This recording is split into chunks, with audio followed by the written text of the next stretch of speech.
Let me take you to Street Lorne, a quaint village in southern Europe, tucked between ancient stone roads and scenic hills.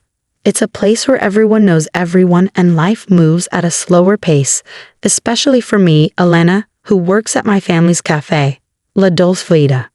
I'm 30, and though my heart dreams of a bigger life, I've been stuck in the same routine for years.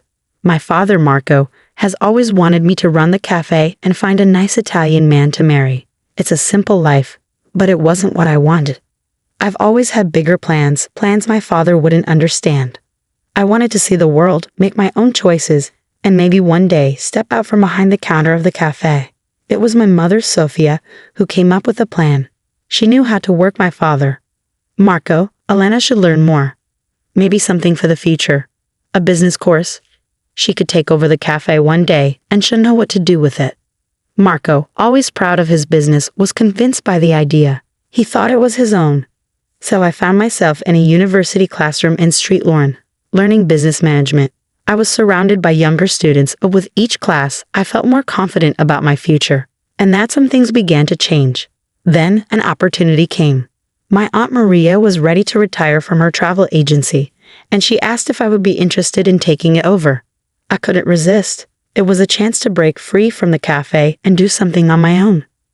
I presented the idea to my father as if it was his brilliant plan. Marco, Elena can help the business grow. It's a perfect match for her skills. My father, grumbling about it, finally agreed. Just like that, I took over Maria's travel agency. I felt proud, but at the same time, a little guilty for stepping away from the cafe. It was a new beginning, though, and I was ready. One day, while working at the travel agency, I met him. Alessandro, a local writer who had recently moved to Street Lorne. He was different, calm, reserved, and full of stories about the places he had visited. He came into the agency to inquire about booking a trip. When he spoke, I couldn't help but be captivated. His words were slow and deliberate, like he was carefully choosing each one. There was something mysterious about him. I couldn't stop thinking about him after that first meeting. But what could I do? I was still working on proving myself, and I didn't have time for distractions. We started meeting secretly. At first, it was just quiet coffees, small conversations at the local bookstore, and strolls through the village park.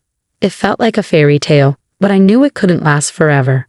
I had my family to think about, and Alessandro was an outsider in our small village. We shared a connection, though, something beyond words. It was easy to be with him, easy to forget about the pressures of the cafe and my family's expectations. But still, I was torn. Could I really date someone outside my family's circle? Of course, secrets never stay hidden forever. One evening, Alessandro came to the cafe to surprise me. My father was there, and the moment he saw Alessandro, he froze. "Who is this man?" Marco asked, his voice filled with suspicion. "What do you see in him, Elena?" I tried to explain, but Marco wasn't having any of it. The dinner table was filled with tension as my family stared at Alessandro, unsure of what to make of him. My father could barely look at me. "You could do better. He's not one of us." But despite the awkwardness, Alessandro didn't back down. He stayed respectful and quiet, as if trying to prove that he belonged. But it wasn't just my family that had to adjust. Alessandro, too, was struggling. The constant stares from my relatives, the endless questions. He wasn't used to this kind of attention. I could see the strain on his face, the discomfort in his eyes. "Your family, they're overwhelming," he admitted to me one evening as we walked by the sea. "I know," I said. "But they're my family. I can't change that." "Maybe not," he said softly, "but I can't keep pretending to fit into their world if it means losing myself."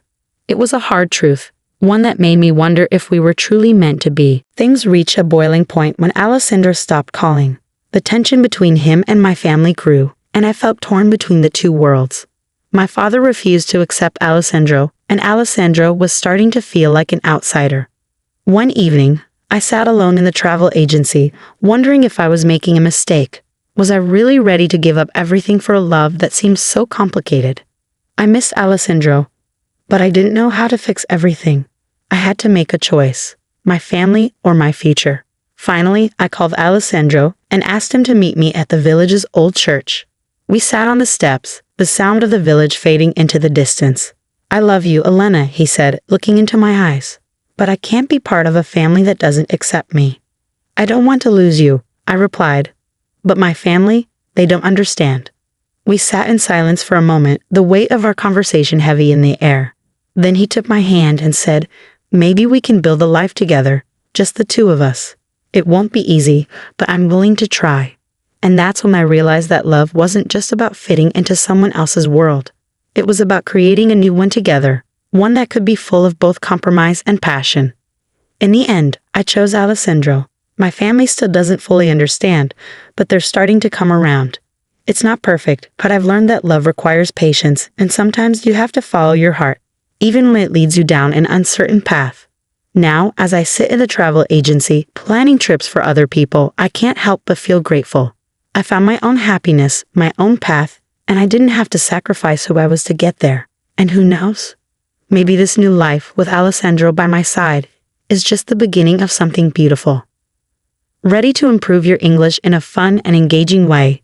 Start learning through stories today. Subscribe to Learn with Godson and dive into captivating stories that will help you expand your vocabulary, understand sentence structures, and practice pronunciation. Stories make learning English exciting and memorable. Join us on this journey and watch your language skills grow with each story. The voiceover in this video is given by Learn with Godson. Copying or re-uploading is prohibited.